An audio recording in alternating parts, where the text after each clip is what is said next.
What do you do, guys? This is Reave, exhausted from the next one here from Team Wars, baby, Atlantic City, with Megan's dead over there on the rapey bed, and fried chicken. And here we go. What did you run today, sir? GOGETA!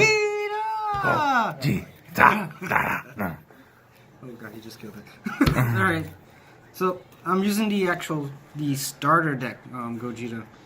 Well, pretty much he has the Burst 2, where I mill top 2 cards in my deck, then draw 1, and then Awaken on top 2 energies for the Knockout Strike, GOGETA. And pretty much is effective at 3 energies, gains 5 K, and if I have 5 or more energies, he also gains Double Strike. And he has another auto where if my opponent activates a counter card, I get to discard 1 card from my hand, and my opponent cannot activate counters for the rest of the turn. Yeah. Alright, now on to the deck. I play the most hated card in the game that everyone cries out to ban. The 7-drop GOGETA Hero Revive. Didn't really get to play this much. It was great when it got off, and you also have to be very careful with your life at the same time, because if you have 1 drop, he just becomes energy.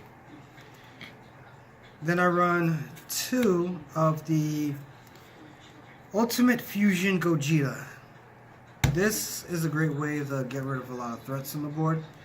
Unfortunately, it doesn't really stop barrier cards. But when you have weenies rushing you, this is a great way to actually clear boards. I've actually managed to get around a lot with that. Then I run 4 Fusion Reborn Vegeta. This is pretty much aiding with the fusion mechanic because it allows me to untap 1 energy when he's as long as my leader's GOGETA for using fusion. Next up, I run the 4 Fusion Reborn Son Goku. With him, I get to draw 1 card when I fusion summon as long as my leader's GOGETA. Up next, I run 1 Determined Strike Super Saiyan Blue Goku. This was actually a pretty cool counter in case this becomes pretty much a dead card in my hand if I'm down to 1 life. And it enables me to actually counter my opponent. The MVP of the deck right now is Son Goku striving to be the best. This card stopped a lot of decks that rush with 1 drops and 2 drops. Especially, it also held down a Frieza swap deck, along with a Veggies deck, which was some of my matchups. MVP of the deck right here.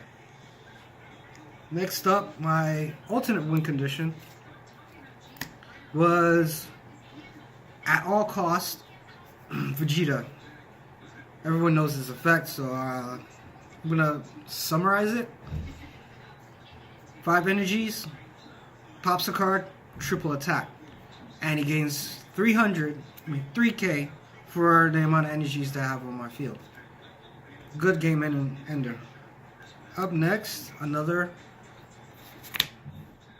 card that I ran was the Crisis Crusher Son Goku. Great opening turn. That way you can stop your opponent from with the 1 drops. That way by the time you hit turn 2, you can drop him down on the field and pretty much stop 1 and 2 drops on that turn from rushing you. Next up, the super combo, Great Saiyaman Town Hero. Really good because by the time you're with all the bursting you're doing, you actually would have 5 cards to actually get the spark in and the draw. Next up, while I still can play this, the Unyielding Spirit Trunks. Good card for untapping energies and also allow me to make a few more plays here and there. But once the February ban list hits, I have now 3 free slots to start doing something else with it, which this deck will be worked on later on. Next up, a card which I thought what I would be using, unfortunately turned into a dead card of energy because no one was actually untapping anything during Team Wars. Burnishing Bonds Burgos. He was just draw. He was just hey, 1 drop onto the field and draw. Hot dookie. Opponents usually just find a way around this. And I have it. Unfortunately, I barely saw this during the whole entire game, which was Awakening Talent Pan. I didn't even see this in the whole entire game while I was playing for Team Wars, and especially since Team Wars was pretty much one game match.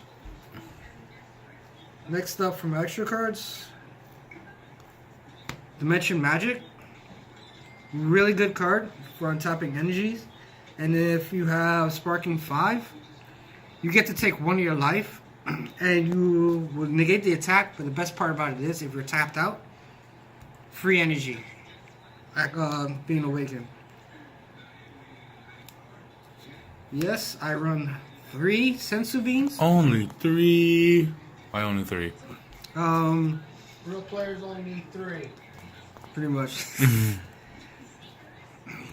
Space was really restricted, and it was really hard to try to get this wheelie build working because it was more of a mid-range game.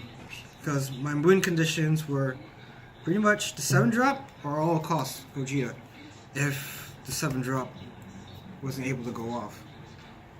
Next up, I ran 3 objections. This is pretty much my ramping condition. My first game, I was kind of like, why did I originally charge this? Because I could have actually won if I had this in my hand, because I was digging to get the other 2. And I kind of learned, maybe you should just hold this on. Because when I hit turn 2, I had to charge it. Just drop down the 2-drop Goku. Next up, Mafuba. This card saved me a lot from a lot of attacking from certain cards, especially bigger when boss conditions. Unfortunately, against Shinra and Gogeta, oh my god, that was just very horrible. I might actually boost this back up to 2 from play testing. I had it at 2, but I took it for 1 for space conditions. Soul Punisher. This card is amazing. You can use it for offensive by critting your opponent. Even if you're on Awaken and you don't have the double strike, a single strike crit is still enough to hurt an opponent. And on defensive, that 15k can actually help you combo out of a lot of stuff. So I'm thinking maybe I should up this by 1 or 2 cards. And pretty much this is the deck right here. It's going to be working on. This is actually the first ever competitive deck that I've actually played that isn't a Soul Striker deck. Thank you, Reave, for your deck profile here at Lang City. Team Wars, the Decksmiths. See you later, guys.